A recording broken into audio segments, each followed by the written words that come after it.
జయశంకర్ భూపాలపల్లి జిల్లా మహాముత్తారం మండలంలోని యామన్పల్లి గ్రామంలో ఉపాధి హామీ కూలీలు సుమారు 400 మంది యామన్పల్లి చౌరస్తాలో నిరసన కార్యక్రమం చేపట్టారు. వారు మాట్లాడుతూ చేసిన పనులకు కొలతలు లేవు, గిట్టుబాటు కాని కూలీ తమకు అధికారులు పనులు కల్పించడం లేదని 100 నుంచి 150 రూపాయల వరకు అకౌంట్లలో పడ్డాయని తెలిపారు. గత వారం రోజులు పనులు కల్పించి మిగతా రోజులు పనులు లేవని చెప్పారని, పనులు లేక ఇబ్బంది పడుతున్నామని వారు ఆవేదన వ్యక్తం చేశారు. ఏమన్పల్లి కూలీలు గత వారం పనిచేసిన కొంతలు ఏమన్పల్లి ఉపాధి హామీ కూలీలు గత వారం చేసిన పనికి కొలతకు రావడం లేదు. టీఏ కానీ మేడం కానీ వచ్చి కొలుచుకోలేదు ఇప్పటి వరకు.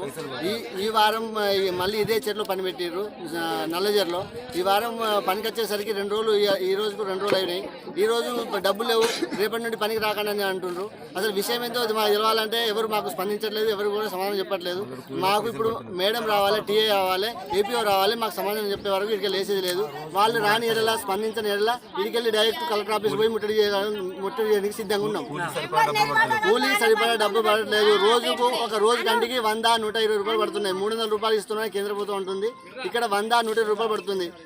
ఎందుకు ఇట్లా జప్యం జరుగుతుంది? కూలీలు ఎందుకు నష్టం చేస్తారో అర్థం కావట్లేదు. ఈ విషయం తెలుసుకోవడానికి కలెక్టర్ ఆఫీస్ పోయి కూలీలందరూ సిద్ధంగా ఉన్నారు. వచ్చిన కూలీలందరూ ఉన్నారు. 400 మంది, సుమారుగా 400 మంది కూలీలు ఇక్కడ నష్టపోతున్నారు. ఈ గత 4 రోజులు పని లేకపోతే నష్టపోతారు. కంపల్సరీ దీని మీద స్పందించి 4 రోజులు పని, ఈ 400 మందికి 4 రోజుల పని కంపల్సరీ కల్పించాలని కోరుకుంటున్నాం.